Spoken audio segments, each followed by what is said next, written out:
Doc Shauna Springer here. I'm so pleased to welcome into the studio today Jen Satterly, someone who's widely respected in the military community, who's the co-founder of All Secure Foundation. Now, Jen came into the military community through her role as a director of film and photography for an elite special operations training company, and that's where she met her husband, Tom. She's also the author of the recently released book, Arsenal of Hope. Welcome to the studio today, Jen. Thank you so much for having me. Yeah, so maybe could you start with sharing a little bit about your background as you came into the tribe in the military? Absolutely. So I started working in film and photography alongside my husband, who was retired at that time, Command Sergeant Major Tom Satterly, and spent about three and a half years doing realistic military training exercises as director of film and photography. And Tom served in Delta Force, if I'm remembering Yeah, correctly. correct. So that must have been some interesting footage and some interesting experiences you had with those operators. And you've also done a lot of work around supporting couples and military spouses, including your book, Arsenal of Hope. Can you tell us more about your book? Absolutely. So Arsenal of Hope really was born out of my own frustration, lack of information, really the struggles that I had as a military veteran spouse. I was new to the world, didn't really understand it. I felt like the military spouses might have some sort of book, some sort of guide on how to best help my husband in what he was dealing with, which was complex post-traumatic stress. And so because the resources were so limited, because I felt so frustrated, and really when you're in the thick of it as a caregiver and a spouse, you're trying your best to stay above water, to keep your spouse above water. And so All Secure Foundation, which is our nonprofit, was really born out of my own struggles and frustrations, which is honestly where my book came from as well, is let me put something together. Let me give the book to other spouses that I wish I had 8 years ago when I met Tom. So really it was born out of our own struggles and the research that we did to get there. Yeah, and for those unfamiliar, can you talk a little bit more about what complex PTSD means in the context of your experience with Tom? Yes, absolutely. So complex PTS was Tom served in Delta Force, as you mentioned, and so he has been on hundreds of combat missions.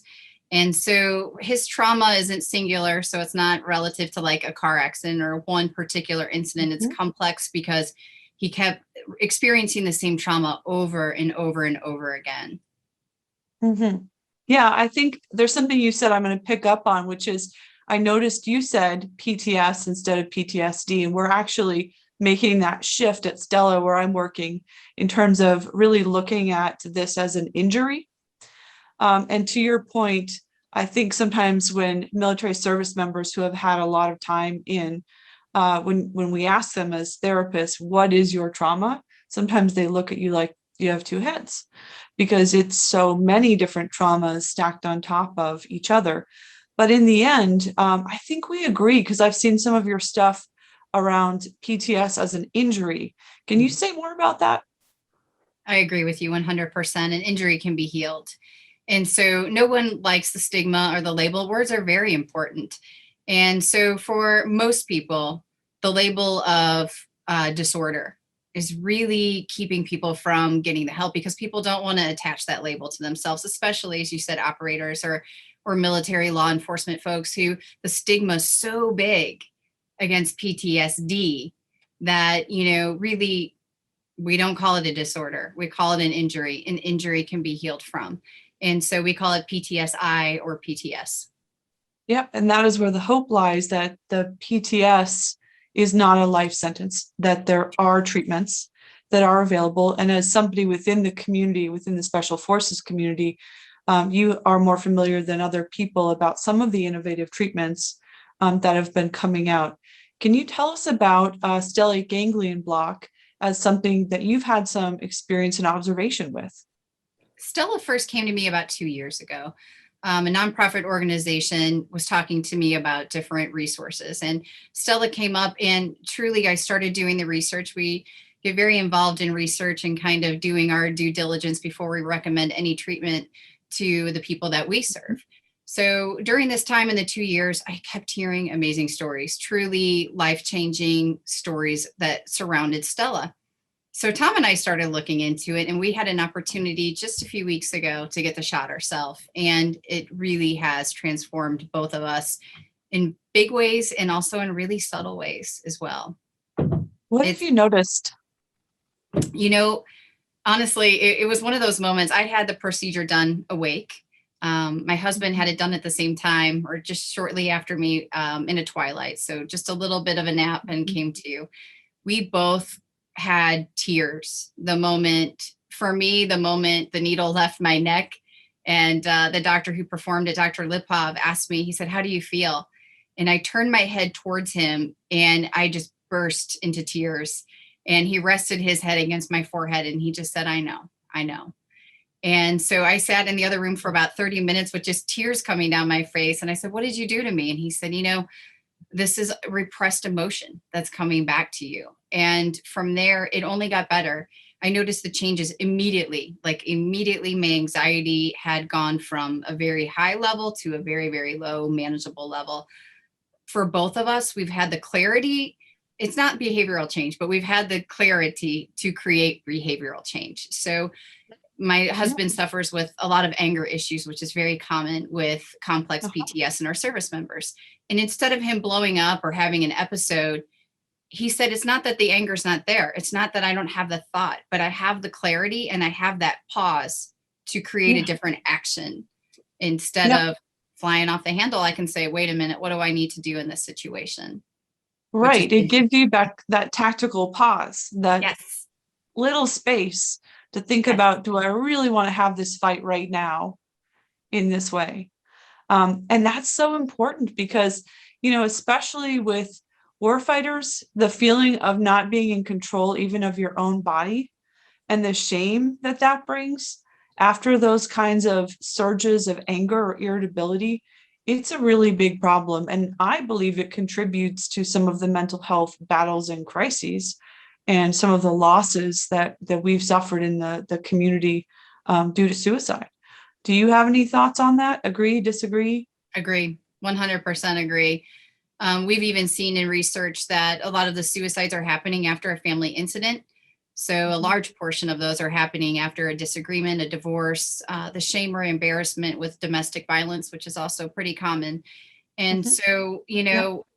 we see it all the time. And in fact, when I was working in special operations, attaching with my camera and started talking to the guys about where they needed the most help, how can we best serve you on the home front? It was, I don't know how to be at home. I don't know how to be a dad. I don't know how to be a husband or a wife. I know how to be a soldier. I've Yeah. got the rule books for that. But back here, I don't know what to do here.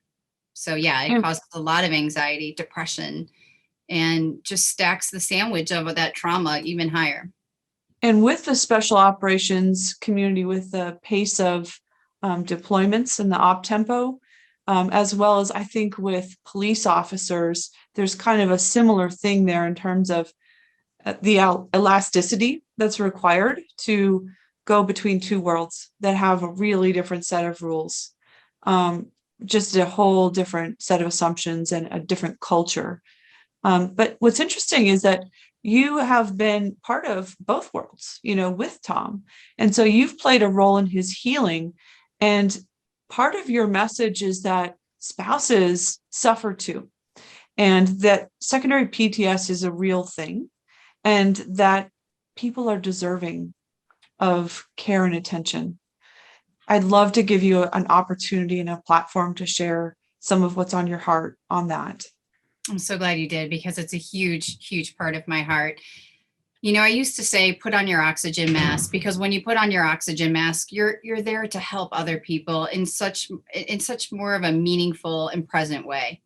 But now I've scratched that and said, put on your oxygen mask just because you deserve to have your oxygen mask on. Whatever Mhm. you do with it, you do with it. But you are worthy. You are deserving enough to get the help that you need. Secondary PTS, Tom and I go around the country, speak at bases, we speak at posts. We always ask, who's heard of secondary? And we get one hand most often out of hundreds. Yeah. People don't even know it's a thing. They don't even know how war affects them in the home. They don't even know that the soldier's bringing it in, whether they want to or not. Most often, it's not a deliberate thing. Or spouses will say, listen, I don't act like my spouse acts. So there's no way I have secondary PTS. It shows up differently for us spouses most often than it does our spouse. So it might not look like my PTS in secondary. It doesn't look like Tom's. And so that becomes very difficult for people to diagnose or treat. And the relief I see on the spouse's face when I say, it's not your fault. This is what's going on with you. And it's an injury. We can get to the other side of it too. Shoulders drop, tears fall, because everybody wants to have a good life. Everybody wants to live joyfully. And we just need help sometimes getting there. Such a hopeful message. How do you think it shows up differently in spouses from what you've observed? Most often what we hear and what I personally experienced was depression and anxiety.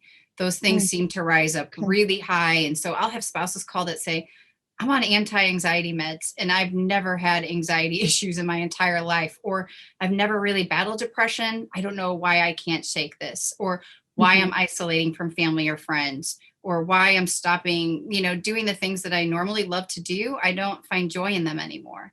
And so it shows up a little bit differently. It looks a little bit differently than the typical soldier or service member response, which could be, I see a lot of anger, I see violence, or I see aggression or perfectionism. So just because the symptoms or the signs look differently doesn't mean that it's not present. Absolutely. It's such an important message. And, if you live with someone who's waking up in the middle of the night, who's getting flooded with anxiety, it becomes a pretty unpredictable home environment for everybody. And that can lead to those feelings of anxiety and depression for other people in the family, to include children, as well as spouses.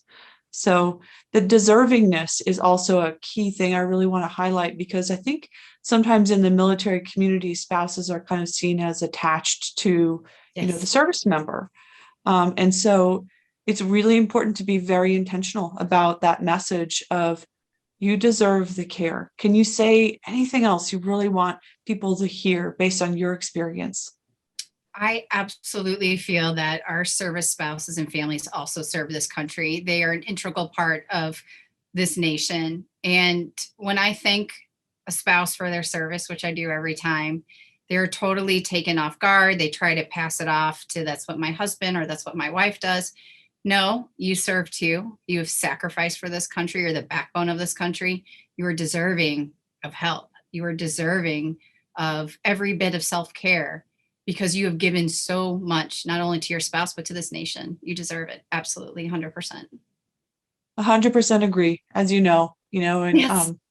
thank you for being a voice of hope for the community. You're somebody with so much credibility as somebody within the community, as a spouse of an operator. Where can we find more about your book or All Secure? How would you like people to find you? You can find us at allsecurefoundation.org. There's a contact button that goes directly to me. I field every single email so that you have the security and the safety to know that you can share stuff with us. It stays private. If you want to get in touch with us via social media, we're on all the social media channels as All Secure Foundation. Arsenal of Hope is available on our website, but it's also available at all major retailers. And I read it and I blurbed it because it was just a really moving story. It's a love story to me, of a I agree. couple that finds each other again, regardless of so much trauma. So thank you for joining us today for A Veteran's Voice. And I'm excited to get this out to our audience. I think it's a really important message that you shared today. Thank you so much for having me. I really appreciate it. Thanks, Jen. Thank you.